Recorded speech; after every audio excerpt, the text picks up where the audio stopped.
una serie de predicaciones que he titulado El Dios que adoramos. ¿Sí escucharon por allá afuera cómo se llama la serie? El Dios que adoramos. Qué bien. Y esta predicación en particular, el día de hoy, la he titulado La humillación del verbo. ¿Sí escucharon por allá? ¿Cómo se va a llamar la predicación del día de hoy? Ok, todos hemos escuchado hasta ahí, vamos bien. Bueno, pues comencemos. Y dice así la palabra de nuestro Dios, en el nombre del Padre, del Hijo y de tu Santo Espíritu. En el principio creó Dios los cielos y la tierra. Génesis 1:1. A lo largo de la historia, muchas veces las personas han tratado o se han preguntado cuál es nuestro origen, de dónde venimos, hacia dónde vamos, o cuál es el destino que tenemos en esta tierra. Y el mismo hombre ha tratado de responder esas preguntas. A veces esas preguntas no han sido respuestas, las respuestas que ha dado el mismo hombre no han sido de todo claras, no han sido respuestas reales o confirmadas. Y para dar respuesta, el mismo hombre con sus fuerzas ha creado varias teorías. Una teoría es como una suposición, como yo creo que fue así y muestro algo, ¿no? Eso es una teoría, es como una suposición, no es una ley, porque una ley es algo que ya ha sido comprobado, por eso se llaman teorías. Y el universo tiene muchas teorías de su creación. Les voy a explicar unas tres, nada más, son muy cortitas. Una que es la más común, que por lo general es una teoría que enseñan en la escuela, que se llama la teoría del Big Bang o la gran explosión. Esa teoría dice que todo surgió de una pequeña partícula, que todo lo que hoy existe estaba concentrado en una, llamarlo así, en una bolita, en algo muy concentrado. Y era tanta la fuerza que había ahí, tanto la masa, todo lo que contenía, que no aguantó más y explotó. Y dice que en una milésima de segundo todo lo que hoy existe existió a partir de esa gran explosión. Esa es la teoría del Big Bang. Otra teoría que también dicen algunos científicos, algunos que han estudiado la parte del universo, dicen que hay otra teoría donde dicen que el universo es oscilante, que hubo una vez una explosión y que esa explosión, el universo se hizo grande y después de muchos miles de años ese universo otra vez va a explotar, se va a comprimir, va a volver a explotar y otros miles de años y va a volver a explotar. Así se le llama oscilante porque está explotando, expandiéndose. Y otra teoría que dice que el universo es estacionario. Y esa teoría dice que el universo siempre ha permanecido así, que no ha tenido ni un principio ni un fin, siempre se ha estado constante, por eso se llama estacionario, que no ha habido cambios, el universo se ha mantenido. Pero como les repito, hermanos, todas estas son teorías. Y no solamente el hombre ha buscado teorías para explicar cómo es que el universo se creó, también en su afán por el hombre, por buscar su origen, ha buscado teorías acerca de cómo es que los hombres fuimos creados o de dónde surgimos. Algunas teorías dicen que el hombre surgió del mar o del agua, que empezó con una partícula, con una célula muy pequeña, luego esa célula se dividió en otra célula y así se fue dividiendo hasta formar los seres vivos que hasta el día de hoy. La teoría de la evolución del hombre, hay dos principalmente, que es la más conocida, la teoría de la evolución de las especies, que es la que dicen que provenimos de un ancestro en común, que algunos lo asimilan con el simio, que el hombre proviene del simio y con la evolución del tiempo no hemos sido desarrollados. Pero ¿a qué voy, hermano? El hombre ha tratado de buscar una respuesta al origen, porque siente esa necesidad de conocer quién lo creó o quién lo sustenta. El hombre solo no ha podido comprobar realmente cuál es su origen. Pero hermano, ¿qué hacen todas estas teorías? Lo único que hacen es que confunden a las personas que no están, a los incrédulos, pues, confunden a las personas y les roban esa capacidad de asombro. Esa capacidad de asombro de que nosotros tenemos la oportunidad de maravillarnos con las maravillas que nuestro Dios ha hecho. Yo recuerdo mucho de chiquito que, no tan chico, tenía como 10, 12 años más o menos, a mí me gustaba mucho observar las estrellas. Me gustaba mucho ver las estrellas, tenía un telescopio y en las noches me gustaba ver las estrellas y hacía mis anotaciones y cosas así. Entonces siempre me ha maravillado ver el cielo, ver la naturaleza, me ha llamado la atención y sin quererlo pues estaba admirando la misma obra que nuestro Dios había creado. Y estas teorías lo único que hacen es confundir a las personas. No le dan una certeza clara de cuál es nuestro origen, hacia dónde vamos. Y se imaginan, si nosotros no conociéramos de la palabra de nuestro Dios, ¿en qué estaría basado nuestra vida o cuál sería nuestro destino? Pues me imagino que estaría nuestro destino basado en el azar o en la coincidencia o pues no tendríamos ni siquiera una esperanza de algún día que fuera a pasar, porque todo estaría en la probabilidad y en lo que surgiera. Pero hermano que me escuchas en esta tarde, yo te quiero hacer una pregunta. ¿Tú y yo en qué creemos?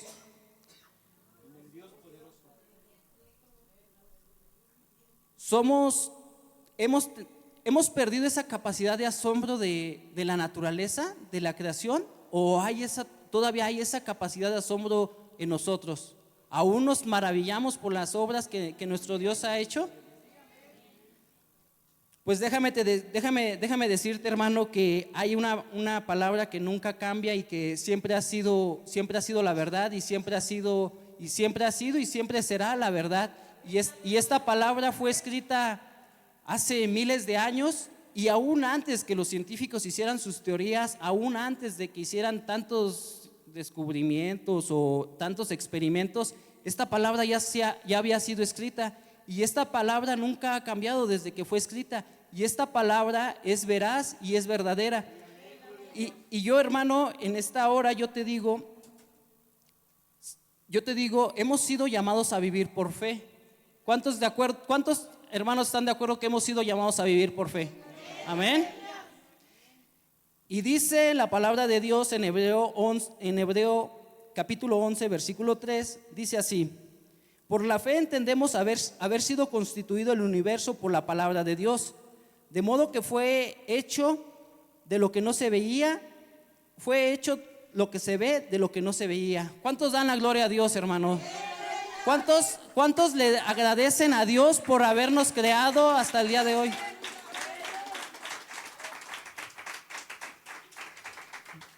Dice la palabra de Dios que por fe creemos que el universo ha sido constituido por la palabra de Dios.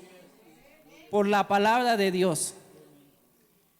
Que fue creado de algo que no se veía, lo que hoy vemos. De la nada fue creado todo. Pero hermano, déjame contarte algo más sorprendente. Dice que toda obra artística, por ejemplo, cuando un escultor hace una escultura o hacen una pintura o una obra de arte, pues requiere de ciertos detalles, ¿no? Pero el escultor o el artista se empeña lo máximo para hacer que su obra de arte sea sorprendente. Y yo te digo el día de hoy que nuestra creación, que todo lo que hoy vemos no es la excepción. Al contrario, hermanos, es la mayor obra de arte que ha sido creada, porque no hay nada que se compare a la magnificencia de nuestro Creador. Porque dice que en el principio Dios creó los cielos y la tierra. Aunque es un versículo muy pequeño, podemos encontrar muchas verdades de nuestro Dios, muchas verdades. La primera, nuestro Dios es un Dios creador. Es uno de los atributos de nuestro Dios. Es nuestro Dios un creador. Nuestro Dios creador tiene la capacidad de crear cosas de la nada. Por ejemplo, cuando nosotros vamos a hornear un pastel, necesitamos de ciertos ingredientes: la harina, el huevo, la leche y un horno, ¿no? Pero nuestro Dios no, hermano.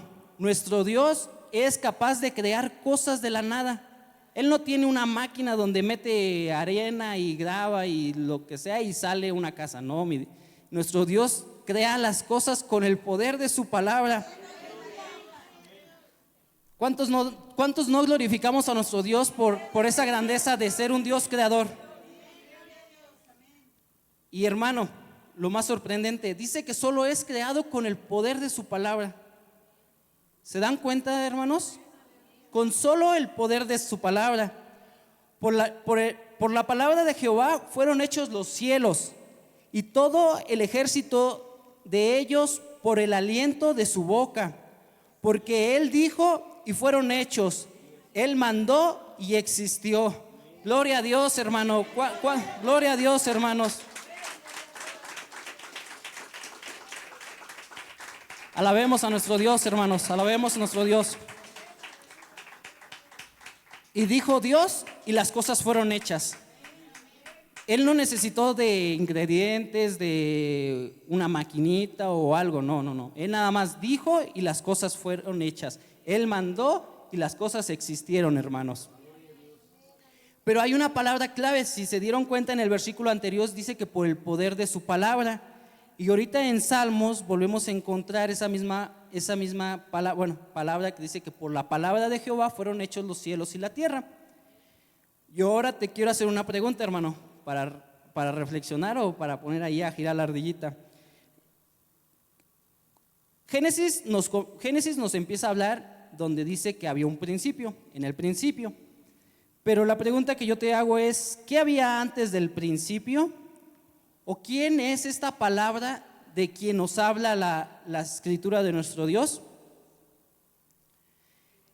Estas respuestas, pues, si no hemos sido capaces de entender cómo fuimos creados, ahora creen que vamos a ser capaces de descubrir algo que había antes de nuestra creación, pues creo que no tenemos esa capacidad. Solamente nuestro Dios es el único que nos puede dar esa respuesta. Y dice que en el principio era el Verbo, y el Verbo era con Dios, y el Verbo era Dios. Este era el Verbo, este era en el principio con Dios. Juan fue el escritor de este versículo, y Juan llama a la existencia de una persona que existía por la eternidad con nuestro Padre, y a Juan lo llama en estos versículos el Verbo. Dice que este Verbo ya existía desde el principio. Cuando fue la creación, el Padre ya estaba conviviendo con el Verbo. O sea, nuestro Padre, el Verbo y el Espíritu Santo no fueron creados. Ellos han existido desde la eternidad y hasta la eternidad. Ese es otro de los atributos de nuestro Dios. Nuestro Dios es eterno. Nuestro Dios no tiene ni un principio ni un final. Dice que en el principio el Verbo ya era con Dios. O sea, Juan nos está enseñando que cuando las cosas fueron creadas, el Verbo ya estaba con Dios. La palabra verbo proviene del griego. Si recordamos, el Nuevo Testamento fue escrito en griego. ¿Y esto por qué fue así? Porque en esa época se consideraba como un lenguaje universal. Es como si ahorita yo quisiera dar un mensaje para muchos pueblos, para muchos lugares. Pues uno de los lenguajes más hablados el día de hoy es el inglés. Entonces, si yo quisiera mandar una carta para que la mayoría de los países la entendieran, yo la escribiría en inglés, porque ahorita ya hay los traductores, ya hay más medios de comunicación que podemos traducirlos. Pero en ese tiempo el griego era el lenguaje universal. Entonces, por eso Juan escribió el Nuevo Testamento en griego. Entonces dice que el verbo proviene del griego. La palabra verbo, que le corresponde en griego se llama logos. ¿Escucharon bien? Logos. Logos es verbo, pero en griego. ¿Ok? Y los griegos en su época, ellos ya habían definido esa palabra. El logos, si ahorita tú me dices, ¿qué es el logos? Pues algunos no van a saber qué es el logos, ¿verdad? Pero yo les voy a explicar lo que los griegos ya creían en esa época. ¿Qué significaba el logos? Se los voy a leer. Dice, la palabra griega que se traduce como verbo es el logos. Para los griegos en esa época definían al logos como la razón que domina el universo y que hace posible la existencia del orden. Otros griegos famosos de esa época lo definían como la razón o como la ley que rige todo el universo. Aún, hermanos, se dan cuenta, hermanos, que a veces nuestro Dios pone su sabiduría en otras personas para darnos a entender algo muy maravilloso, para que podamos comprender algo que a veces nos cuesta trabajo entender. Pero hermanos, ahí no para lo sorprendente. Juan se refiere, no está haciendo 100% referencia a ese logos del que hablaban los griegos. Juan se refiere a una persona, o sea, mientras los griegos decían que era como una fuerza, como una razón, así como algo que existía, o sea, que mantenía todo. Juan nos está afirmando que ese verbo, que ese logos, es una persona que existía con nuestro Padre por la eternidad. Dice que el verbo estaba frente a frente con Dios. O sea, todo se basa en la Trinidad: Dios Padre, Dios Hijo y Espíritu Santo. Tres personas diferentes, una misma esencia. Entonces, el verbo tiene el poder de estar frente a frente con Dios, pero el verbo es Dios. ¿Sí estamos comprendiendo esa palabra, hermanos? Es algo muy sorprendente. Es como si yo fuera dos personas, es como si yo estuviera hablando conmigo mismo, si ahorita estuviera aquí y luego me bajara y a la vez, pero no, yo no puedo hacer eso, solamente nuestro Dios lo puede hacer, porque son tres personas en la Trinidad: nuestro Dios Padre, Dios Hijo y Espíritu Santo. Entonces ya más o menos vamos agarrando la idea: quién era la palabra de Dios, quién es el verbo por quien todo fue creado. Porque ahora dice Juan 1:3, todas las cosas fueron hechas, haciéndose referencia del verbo, y sin él nada de lo que ha sido hecho, hermano. El gran poder que tiene nuestro Dios es sorprendente, porque por el poder de su palabra las cosas son hechas. Y dice la palabra de Dios que no solo las cosas han sido hechas. Dios no solo creó el árbol, no solo creó los peces, no solo creó las montañas. Dice que Dios toda su creación la creó y la sostiene hasta el día de hoy. ¿Cuántos creemos esa verdad? ¿Cuántos le glorificamos a nuestro Dios? Porque así como creó a las bestias, a los árboles, las montañas, así tú y yo hemos sido creados, hermano. Entonces, hermano, si Dios sostiene a los pajaritos, si Dios sostiene a los peces, si Dios sostiene a las montañas, ¿cuánto no más va a sostenernos a nosotros que somos su creación? Así que, hermano, cuando tú tengas un problema, una dificultad, una circunstancia difícil, pongámoslas en las manos de nuestro Dios, porque nuestro Dios nos sostiene con esas manos. Él no nos va a dejar caer, ni nos dejará ahí solitos como que ya te creé y aquí te voy a poner y ya haz tu vida. No, hermano, nuestro Dios, aparte de creador, nos sostiene y nos mantiene hasta el día de hoy. Y dijo Dios, y las cosas fueron creadas. Y Dios le dijo a los planetas en qué lugar se pondría. Y cada planeta obedeció, y uno se colocó aquí, otro se colocó acá, otro se colocó acá. Le dijo a las estrellas de qué tamaño serían, y las estrellas obedecieron y se sometieron a nuestro Dios. ¿Se dan cuenta, hermanos, qué tan grande es un planeta? ¿Cómo se sometió a la autoridad de nuestro Dios? Al mar, hermanos, al mar le dijo: hasta aquí será tu límite, y el mar obedeció y se sometió a él. ¿Cuántos dan la gloria a Dios?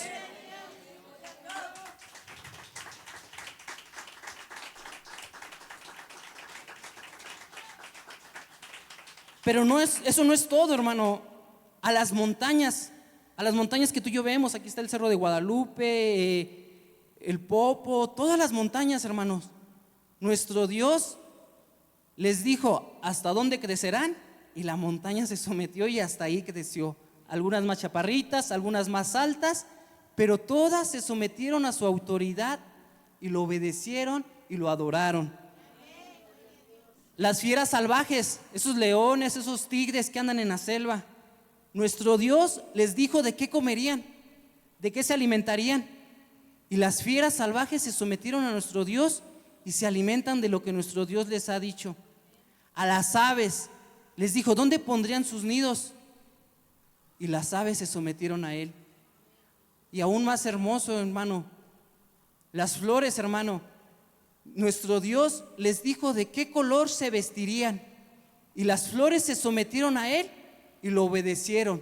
Y no, hermano, todo esto de la creación es algo muy hermoso. Todo lo que tú y yo apreciamos es la misma esencia del poder de nuestro Dios. Pero yo no acabo de asombrarme. Entre más leo la palabra de Dios, yo más me asombro, porque yo cuando hago algo con trabajos, me cuesta mucho trabajo y ahí queda medio chueco, queda medio derecho. Ahora imagínense, yo pensaba, dije, pues cuánto se ha de haber esforzado Dios para crear todo lo que existe, o cuánto trabajo le ha costado, o cuánta fuerza puso para hacernos, o cuánto fue lo que requirió para crearnos, ¿no? Pero hermano, algo muy sorprendente está en el libro de Job. Dice, he aquí, estas cosas solo son los bordes de sus caminos, solo son la parte más baja de sus caminos de nuestro Dios. Cuán leve es el susurro que hemos escuchado de él, pero el trueno de su poder, ¿quién lo puede comprender? ¿Se dan cuenta, hermanos? ¿Se dan cuenta de ese poder que tiene nuestro Dios? Porque dice que todo lo que ha sido creado con solo un solo susurro de su voz, y que apenas es lo más bajo de su gran poder que él tiene. ¿Se imaginan qué hubiera sido de la creación si Dios hubiera creado con un trueno, con ese gran poder que tiene nuestro Dios? No, hermano, gloria a Dios. Yo no tengo ni siquiera la capacidad de entender cuánto es el poder de nuestro Dios, porque me sorprende que con un susurro dice, ¿y cuán leve es el susurro que hemos oído de él? Un susurro. Gloria a Dios, hermanos. Gloria a Dios, hermanos. Pero hermanos, no siempre las cosas son tan buenas como queremos, porque dice que desde el más grande al más pequeño se sometieron a nuestro Dios. Pero en el jardín del Edén, hermanos, nuestro Dios mandó algo a Adán y Eva. Le dijo, de todo árbol del huerto podrás comer, mas del árbol de la ciencia del bien y del mal no comerás, porque ciertamente ciertamente morirás.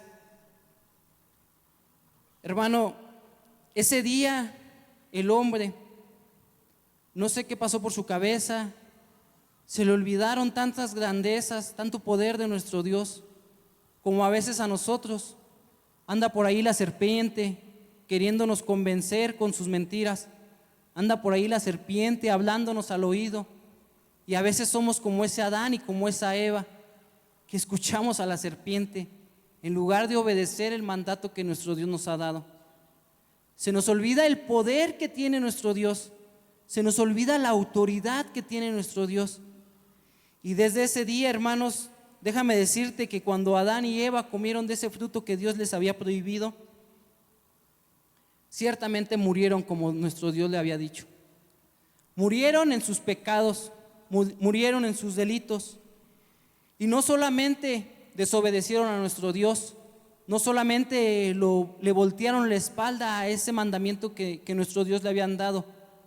Cuando Adán y Eva les preguntó Dios que qué habían hecho, ellos buscaron excusas, no asumieron su responsabilidad, no fueron lo suficiente, no tuvieron el valor o no reconocieron ese pecado para decir, he pecado en contra de ti, mi Dios, perdónanos. Pero no, hermano, buscaron excusas, buscaron pretextos, y pues las cosas no mejoraron, hermanos. Yo te pregunto, hermano, ¿realmente a nosotros nos cuesta mucho trabajo someternos a la autoridad de nuestro Dios? ¿O somos como Adán y Eva, que a veces andamos buscando algún pretexto, alguna excusa para justificar ese pecado? ¿Dudamos del poder que tiene nuestro Dios? ¿O qué estamos haciendo con esa encomienda que nuestro Dios nos ha dado de seguir su voluntad? Desde ese día en el jardín del Edén morimos, hermanos. Morimos porque a causa de nuestros pecados, nuestro Dios, que es santo, 3 veces santo, dice la palabra de Dios, se apartó del hombre, porque no podía existir la santidad en medio de la maldad. Como dice Pablo, por cuanto todos pecamos, fuimos destituidos de la gloria de nuestro Dios. Y lo mismo pasó con Adán y Eva. Fueron destituidos de ese lugar que Dios le había creado para ellos, de ese hermoso paraíso que nuestro Dios les había creado para que ellos moraran. Cuando pecaron, fueron destituidos de ese lugar, y no solo del lugar, sino de la misma presencia de Dios. Pero hermano, no solamente es asombroso el poder de la creación de nuestro Dios, no solamente es increíble ese poder que tiene nuestro Dios para crear cosas de la nada, es aún más sorprendente el amor que nuestro Dios tiene. Es increíble esa misericordia que Dios nos ha tenido hasta el día de hoy. Porque dice, hermano, en su palabra de Dios, que en cuanto el hombre, Adán y Eva, pecaron en contra de Dios, nuestro Dios, en su infinito amor, les dio una promesa, hermanos. Les dio la promesa de un redentor, el cual vendría a pisar la cabeza de esa serpiente que había engañado al hombre y a la mujer. Dios, en su infinito amor, prometió mandar a un redentor. Hermano, esta tarde yo te digo, cuando tú y yo somos traicionados, es doloroso para nosotros. Nos duele mucho, ¿verdad? ¿Se imaginan, hermanos, lo que sintió nuestro Dios cuando creó al hombre y le dio solo un mandamiento, que lo obedeciera? Solo le pidió una cosa, que no comiera de ese árbol. Y nuestro Dios fue traicionado, hermanos. Pero hermano, aún con esa traición, nuestro Dios, con su infinito amor, su infinita misericordia y aún su infinita justicia, nos hizo la promesa de la venida de un redentor. Y yo pregunto, esta pregunta me la hago a mí mismo, como dijo Salomón: ¿qué es el hombre para que Dios tenga memoria de él? ¿Qué es el hombre? ¿Qué somos tú? ¿Qué somos yo? Para que el Creador, el Todopoderoso, el que está en ese trono celestial, se acuerde de nosotros, hermano. ¿Qué somos, hermano? Y aún más, hermano, ¿qué somos para que ese Dios que está en su trono nos visite? Así lo dice Salmos 8:4, hermanos. Y ese Dios que estaba sentado en ese trono descendió de lo más alto, hermano. Descendió y se humilló y se hizo igual que uno de nosotros, hermanos. Porque dice: y aquel verbo fue hecho carne y habitó entre nosotros, y vimos la gloria como del unigénito del Padre, lleno de gracia y de verdad. Hermano, ese verbo que había creado todas las cosas, hermano, el verbo que creaba cosas de la nada, el verbo que existió por la eternidad, dice que el verbo se hizo carne, hermano. Se hizo carne como tú y como yo. Se hizo de hueso, de sangre, de carne, con pelo. Se hizo visible. El Dios invisible se hizo visible. Hermano, de verdad que es asombroso ese amor que Dios tiene para nosotros, esa misericordia que Dios ha tenido para nosotros. Porque el verbo que compartía la gloria con el Padre voluntariamente aceptó venir a nuestro rescate. Porque el verbo no fue mandado, él voluntariamente dijo: yo voy en el rescate de ti y de mí. El verbo fue en rescate, hermano, para que no nos perdiéramos, mi hermano. Dice que el verbo fue tentado en todo, que fue tan hombre como tú y como yo. Pero la única diferencia, hermano, que el verbo no pecó jamás.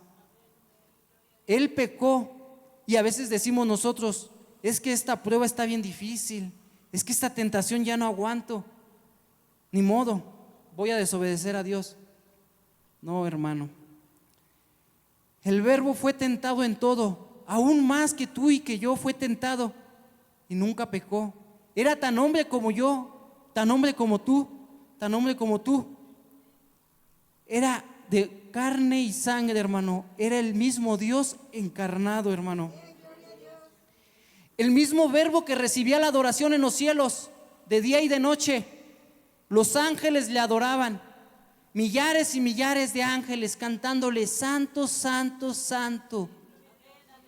Ese mismo Verbo que estaba al lado del Padre, siendo tan rico, se hizo pobre para que por medio de su pobreza nosotros fuéramos enriquecidos, hermano. ¿Cuántos no agradecemos a ese Verbo que ha bajado de lo alto, a ese Verbo que se ha encarnado para nuestra salvación? Gloria a Dios, hermano. Gloria a Dios, hermano.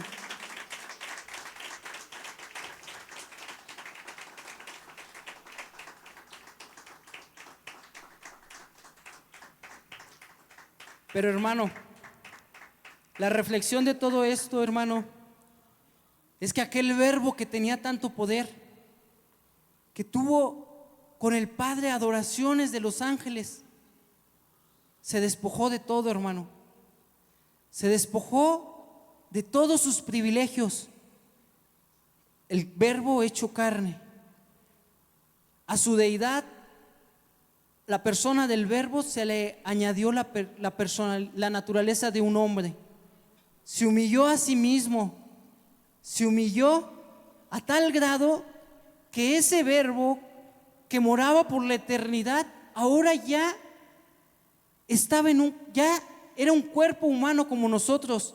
Dice Lucas: y fue creciendo en edad y en conocimiento. El Dios omnisciente, que todo lo sabe, que conoce todo de nosotros, dice que se despojó de esos privilegios y se hizo similar a nosotros, hermano. Nunca dejó de ser Dios. Era el mismo Dios y el mismo hombre, pero se limitó en su poder, en su grandeza, en todos esos privilegios que tenía, los limitó para que fuera igual que tú y que yo, para que no digas: es que nadie me entiende, nadie sabe la dificultad que yo estoy pasando. Hermano, el Verbo que se encarnó era igual que tú, igual que yo. Es el único hombre que nos puede comprender, pero es el mismo Dios que puede interceder con el Dios Padre. Ese mismo Verbo puede entendernos y puede interceder a nuestro Padre. Sin duda, hermanos, ese es el mayor acto de humildad y de amor al prójimo, hermano. Porque no le importó despojarse de cuanto tenía. Y aún, hermano, siendo en la condición de hombre, ya no tenía nada que ofrecer. Ofreció hasta su vida, hermano. Aún la vida que tenía como hombre la entregó por amor a ti y por amor a mí. Yo te pregunto, hermano, si nuestro Dios se encarnó y se despojó de todo, ¿cuánto más a nosotros nos puede costar despojarnos de esa tristeza, de esa amargura, de esa soberbia, de esa apatía que no nos deja estar en paz? ¿Realmente, hermano, creen que es algo grato de Dios? ¿Que no podemos soltar ese enojo, ese coraje, esa duda? ¿No la podemos soltar? Y nuestro Dios, siendo Dios, se rebajó a nuestra estatura, hermanos. Yo te pregunto, hermano, ¿cuánto más tenemos que esperar para ser lo suficientemente maduros de aceptar la voluntad de nuestro Dios? ¿Cuánto más necesitamos esperar para vivir como Dios demanda, para cumplir esa ley que nuestro Dios demanda? Porque dice que el Verbo encarnado atesoraba la ley de su Padre, y no solamente la atesoraba, sino que en su ley se deleitaba. Se deleitaba en cumplir la ley de su Padre, hermanos. Y a nosotros, ¿cuánto trabajo nos cuesta a veces hasta leer la palabra de nuestro Dios? ¿Cuánto trabajo nos cuesta a veces venir a congregarnos. Y no solo estar aquí, hermanos.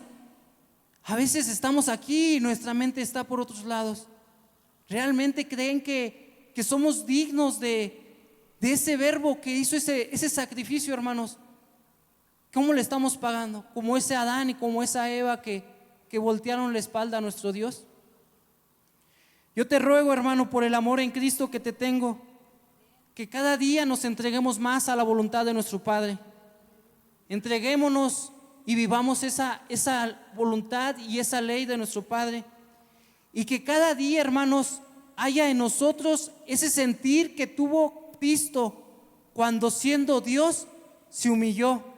Que haya en nosotros ese mismo sentir, como dice Filipenses, haya pues entre nosotros.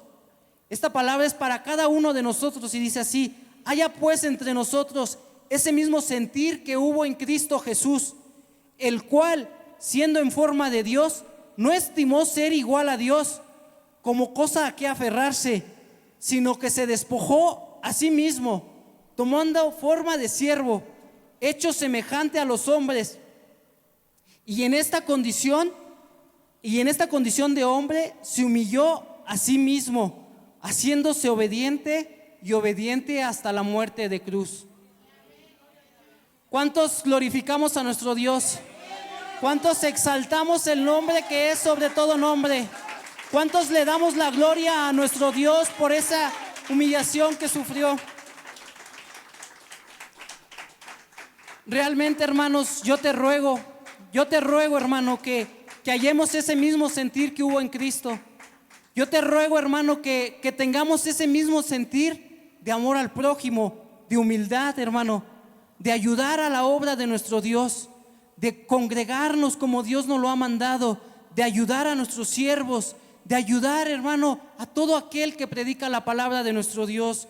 Yo te invito, hermano, que seamos como el verbo que se encarnó, que no le importó despojarse de todo lo que tenía. Dice, y siendo rico se despojó de todo. Despojémonos de ese orgullo, de esa soberbia, de esa pereza.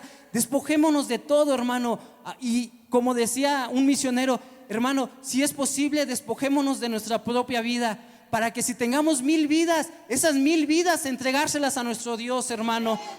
Despojémonos de todos, hermano, porque dice en su palabra que el que se humilla será exaltado, hermano. Y todo esto que yo te digo, hermano, es para poner nuestra mirada en Cristo. Es para poner la mirada en aquel que descendió de los cielos y habitó entre nosotros. Aquel que se humilló hasta la muerte y muerte de cruz. Porque dice que el que se humilla será exaltado. Y por lo cual nuestro Dios Padre que está en los cielos dice así: por lo cual también Dios le ha exaltado hasta lo sumo y le dio un nombre que es sobre todo nombre, para que en el nombre de Jesús sea doblada toda rodilla de lo que está en los cielos y en la tierra y debajo de la tierra, y toda lengua confiese que Jesucristo es el Señor, para gloria de Dios Padre. ¿Se dan cuenta, hermanos? Aún cuando nuestro Dios exaltó a Jesús, ¿se dan cuenta cómo termina el versículo? Para gloria de Dios Padre. ¿Se dan cuenta de la humildad que tiene el verbo? ¿Se dan cuenta de la humildad que tiene nuestro Señor Jesucristo? Todo lo que hizo, hermano, jamás tomará un reproche, jamás nos dirá: yo morí por ti, yo hice esto por ti. Jamás, hermano, jamás. Todo lo ha hecho para la gloria de Dios Padre. Hallemos ese mismo sentir, hermano, que exista en cada uno de nosotros, hermano.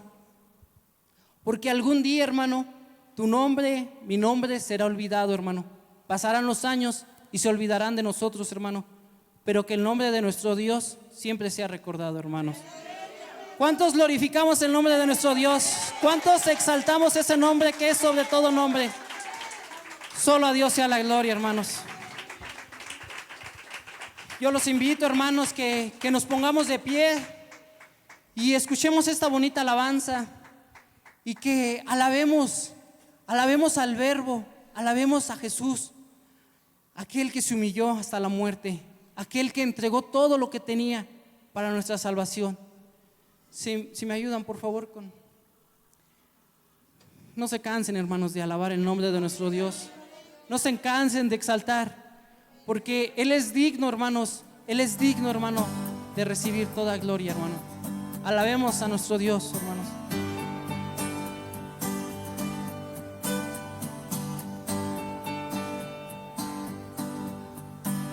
El Dios que hizo los cielos y la tierra con el poder de su palabra, reina toda autoridad.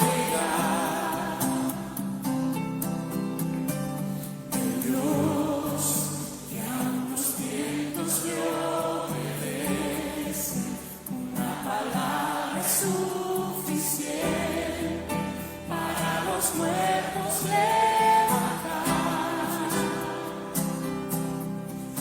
Nadie es como Él, hermanos. Nadie es como Él, hermanos.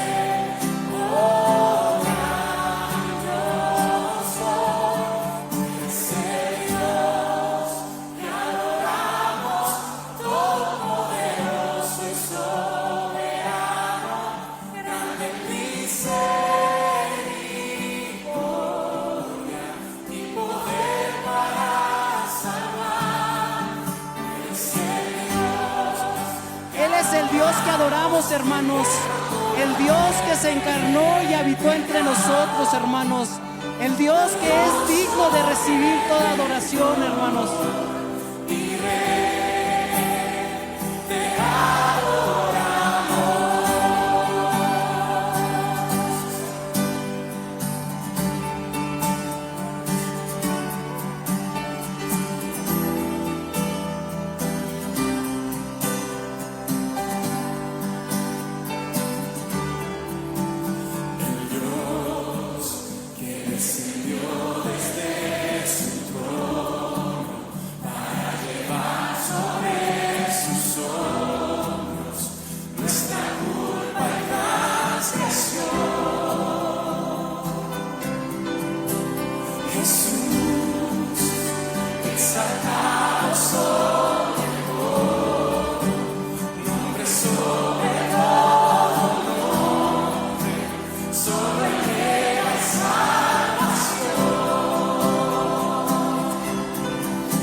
Sea la gloria. A Él sea la gloria y el poder, todo es de Él y para Él. A Él sea la gloria y el poder, todo es de Él.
Señor.